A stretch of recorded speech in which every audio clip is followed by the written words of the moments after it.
देखो, angle of elevation और angle of depression का सामना, इन टर्म्स का सामना, हर प्रॉब्लम जो आने वाली हर प्रॉब्लम है उसमें तुम्हारे से होगा, होना ही है, पक्की बात है। तो इन टर्म्स का मीनिंग समझना इस चैप्टर को सॉल्व करने के लिए that is pivotal, that is very very important, that is very crucial. अगर इन टर्म्स का मीनिंग ही अगर तुम्हें नहीं पता है तो हमेशा इन एंगल्स को, डिप्रेशन और एलिवेशन के एंगल्स को तुम हमेशा गलत ड्रॉ करोगे। और अगर इन सवालों में, जो कि बेसिकली डायग्राम बनाने वाले सवाल हैं, अगर डायग्राम ही अगर तुम्हारा गलत है तो कभी भी सही सॉल्यूशन तुमसे प्रोड्यूस नहीं हो पाएगा, कभी भी सही आंसर तक, सही उत्तर तक तुम कभी नहीं पहुंच पाओगे। तो ये बात ध्यान में रखना। भले ये कंसेप्ट बहुत ही आसान है, इसमें अच्छे अच्छे लोगों को मैंने गलत एंगल ऑफ एलिवेशन और गलत एंगल ऑफ डिप्रेशन बनाते हुए देखा है। ठीक, angle of elevation and angle of depression are always measured from horizontal, not from the vertical. ठीक है, angle of elevation and angle of depression are always measured from horizontal. सबसे पहली बात तो ये, इसके पहले कि मैं ये तुम्हें बताऊं कि एलिवेशन और डिप्रेशन होता क्या है, सबसे पहली और सबसे इम्पॉर्टेंट बात जो इन एंगल्स के बारे में है वो सबसे पहले मैंने तुम्हारे सामने रख दी है। ठीक है, they are measured from the horizontal and not from the vertical. इस चीज़ को मैं बड़े बड़े अक्षरों में यहाँ पर लिख देता हूँ। अभी बहुत सारे ऐसे लोग हैं जो, अगेन देखना, इस चीज़ को बताने के बावजूद भी वर्टिकल से ही मेजर कर डालेंगे। ठीक है, एंगल्स जब तुम प्लॉट करो तो किसी भी कीमत पर उन्हें हॉरिजॉन्टल से ही मेजर करना, नॉट फ्रॉम द वर्टिकल। अब हॉरिजॉन्टल और वर्टिकल क्या होता है? Horizontal is basically x axis, समझे? वर्टिकल बेसिकली वाई एक्सिस होती है तुम्हारे पास। ठीक, हॉरिजॉन्टल तुम इस चीज़ को कहते हो, this is horizontal and this is vertical, ऐसा, this is horizontal and this is vertical, समझ गए? तो this will be your reference line always. ठीक है, this will be your reference line, ये बात हमेशा ध्यान में रखना, this will be your reference line. ठीक है, अब बड़े ध्यान से देखो, किसी पॉइंट का एंगल ऑफ एलिवेशन किसे कहते हैं with respect to another point. ध्यान से देखो, जैसे लेट्स से अगर तुम्हारे पास एक ए पॉइंट है और एक बी पॉइंट है, बी पॉइंट जो है that is relatively higher compare to point A. तो अब ए जो है उसको, बी को अगर देखना है तो उसको अपने आप को एलिवेट करना पड़े, उसकी उसकी नज़रें जो है, उसकी जो आईसाइट है नॉर्मल, वो ये हॉरिजॉन्टल लेवल देख रही है। अगर उसको बी को अगर लोकेट करना है तो उसकी अपनी आईसाइट को ऊपर की तरफ करना पड़ेगा। इसीलिए हम ऐसा कहते हैं कि जो बी पॉइंट है वो एट एन एलिवेटेड पोजीशन है with respect to A point. इसीलिए विथ रिस्पेक्ट टू ए हम बी पॉइंट का एंगल ऑफ एलिवेशन डिफाइन करते हैं, ऐसा कुछ। ये उसकी लाइन ऑफ साइट होगी। ठीक है क्या, है ना? बी को अगर उसको देखना है तो ए अभी ऑब्जर्वर कहाँ पर है? ए पर है। ठीक है क्या? तो ऑब्जर्वर को अगर बी पॉइंट को अगर देखना है देन उसको अपनी जो आईसाइट है उसको उठाना पड़ेगा। कितना उठाना पड़ेगा? एंगल ऑफ एलिवेशन उठाना पड़ेगा, ऐसा, समझ गए? इस चीज़ को कहा जाता है एलिवेशन, एंगल ऑफ एलिवेशन। ठीक है, जैसे कि अगर मैं ऐसा कहूँ, मान लेते हैं लेट्स से तुम्हारे पास एक टावर है ऐसा 100 मीटर बड़ा, ऐसा। ठीक है क्या, ये ग्राउंड है तुम्हारे पास, ये ऐसा है ना। अगर कोई तुमसे ये कहता है from the top of a tower, ठीक है,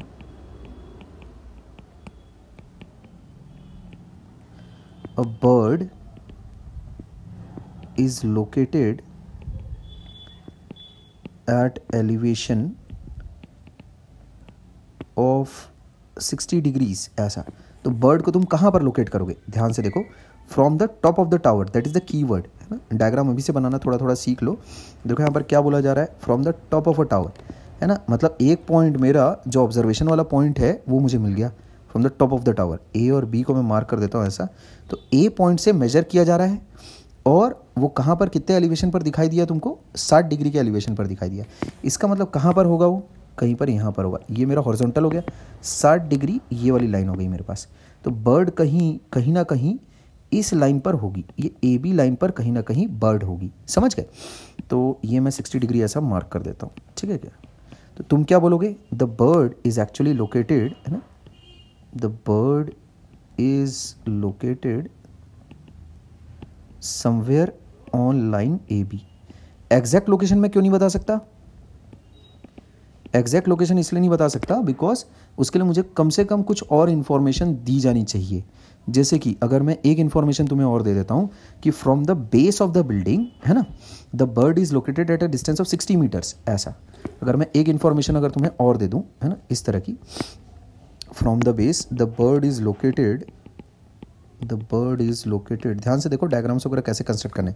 the bird is located at, let's say 30 metres उठा लेता हूँ, 30 metres from the base of the building, from the base of the building,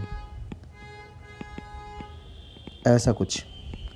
तो इस सिचुएशन में अब मैं परफेक्टली लोकेट कर सकता हूँ कि बर्ड कहाँ पर होगी। Base of the building B है तो यहाँ से 30 मीटर की दूरी पर, ऐसा, यानी कहाँ पर, ये इस वाले यहाँ पर कहीं पर लाइन पर होगी। तो बी पॉइंट देखो मेरे को एक्यूरेटली मिल गया। एक तो 60 डिग्री के एंगल ऑफ एलिवेशन पर होना है बर्ड को फ्रॉम पॉइंट ए, और बी पॉइंट से कितनी दूरी पर है बर्ड, 30 मीटर की दूरी पर। तो now this is the exact location of the bird, है ना, ये मेरे पास एग्जैक्ट लोकेशन आ जाएगी बर्ड की, एग्जैक्ट लोकेशन ऑफ बर्ड, ठीक है क्या।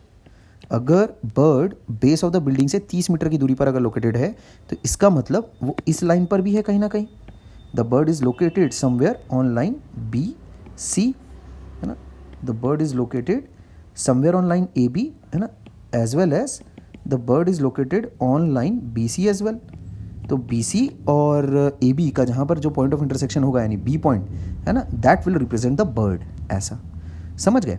एलिवेशन की जहाँ तक बातचीत है, यहाँ पर देखो तुम फुल एंड फाइनल यहाँ पर तुम्हारी अच्छी प्रैक्टिस में करवा देता हूँ। जैसे let's say A is the point of observation, ठीक है क्या, पॉइंट ऑफ ऑब्जर्वेशन, ऐसा, ठीक है क्या। या फिर मैं ऐसा लिख देता हूँ यहाँ पर ऑब्जर्वर इज प्रेजेंट, ऐसा, ऑब्जर्वर यहाँ पर प्रेजेंट है, ठीक है क्या। मान लेते हैं 4-5 पॉइंट्स वगैरह तुम्हें दे रखे हैं, लेट्स से ये बी पॉइंट है, लेट्स से सी पॉइंट है, मान लेते हैं ये तुम्हारा डी पॉइंट ठहरा, है ना, ये मान लेते हैं ई पॉइंट है, ऐसा कुछ, ठीक। अब देखो कुछ एंगल्स मैं तुम्हें बनाकर दे देता हूँ क्विकली।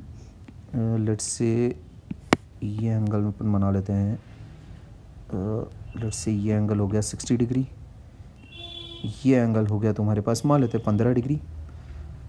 सपोज़ ये वाला एंगल, है ना, ये एंगल मैं कहता हूँ 100 डिग्रीज, है ना, 100 डिग्रीज, और ये वाला एंगल मैं बोलता हूँ मान लेते हैं तुम्हारे पास है लेट्स से 35 डिग्रीज है, ऐसा, ठीक है बात। अब तुम्हें एंगल ऑफ एलिवेशन बताना है पॉइंट ई का, बी सी डी सबका with respect to capital E, ऐसा। तो एंगल ऑफ एलिवेशन, है ना, अगर तुम बताना चाहो ना with respect to point A तो किस प्रकार बताओगे एंगल ऑफ एलिवेशन, ऐसा, स्मॉल ई से मैं उसको डिनोट कर रहा हूँ, ठीक। तो ई का एंगल ऑफ एलिवेशन कितना होगा, यहाँ देखो एंगल ऑफ एलिवेशन, है ना, ई का अगर देखूँ मैं पॉइंट, ठीक है,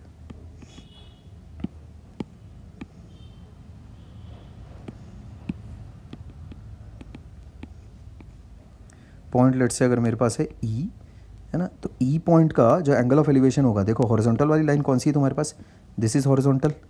तो यहाँ से अगर एलिवेशन अगर तुम नापोगे तो ये वाला एलिवेशन होगा, कितना होगा ये वाला एंगल, बताओ बोलो कितना होगा ये वाला एंगल, 45 डिग्री, समझिए क्या, ऐसा लिखो यहाँ पर, ये हो जाता है 45 डिग्रीज।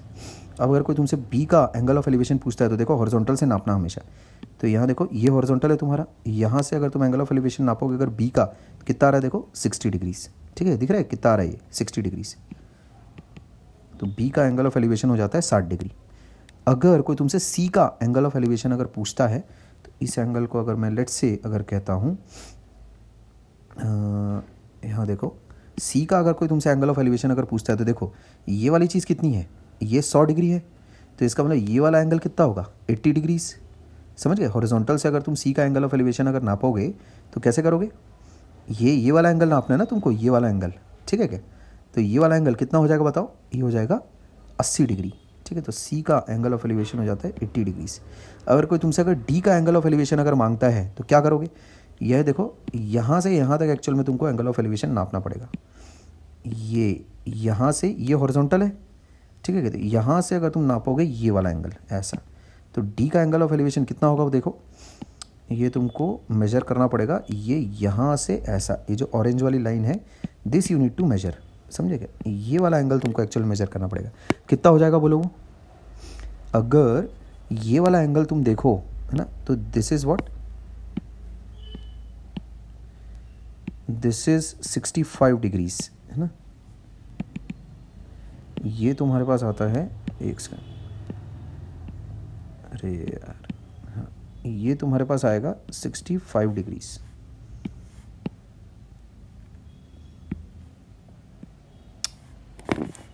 हाँ, अभी ठीक हो जाता है ये काम, इसको ठीक कर लेते हैं ज़रा। हाँ, ये चीज़ आएगी 65 डिग्रीज, ठीक है क्या? कैसे आया 65 डिग्री? ये देखो, ये पूरा 100 है, ये 100 डिग्री है, और ये 35 डिग्री है, तो बचा कितना? ये 65 बचा कि नहीं बचा? ये 65 डिग्रीज हो गया। अच्छा, इसके बाद देखो, यहाँ से यहाँ तक कितना है? 80 डिग्री है। ये वाला कितना है तुम्हारे पास? This is nothing but 80 degrees, ठीक है क्या? ये 80 डिग्रीज है, तो 80 डिग्री प्लस 65 डिग्री, वो चीज़ हो जाएगी तुम्हारे पास angle of elevation of D. समझ गए? तो ये हो जाता है डी का एंगल ऑफ एलिवेशन कितना हो जाएगा? 80 प्लस 65, ऐसा, है ना। ये चीज़ आ जाएगी 145 डिग्रीज, ऐसा। तो मेरे ख्याल में होपफुली अब तुम एंगल ऑफ एलिवेशन तो समझ गए होगे अच्छे प्रकार से, ठीक है, ओके। इसके बाद आते हैं एंगल ऑफ डिप्रेशन पर, ठीक है। एंगल ऑफ डिप्रेशन कैसे मेजर करोगे, है ना, तो उसके लिए मैं नेक्स्ट वीडियो में उसे तुम्हें फॉरवर्ड करता हूँ, ठीक है। एंगल ऑफ डिप्रेशन मेजर करने के लिए मामला ऐसा ही होगा, बस उसमें हम लोग ऊपर से नीचे की तरफ देखेंगे, ठीक है। जैसे अभी एलिवेशन मेजर करने के लिए नीचे से ऊपर की तरफ हम लोग देख रहे हैं ना, तो उस वक्त हम लोग ऊपर से नीचे की तरफ देखेंगे, ठीक है। वो तुम्हें नेक्स्ट वीडियो में मैं फॉरवर्ड करता हूँ, ठीक। तो सारी चीज़ों को नोट्स कॉपी में अच्छे से नोट डाउन करना, ठीक है बात, ओके।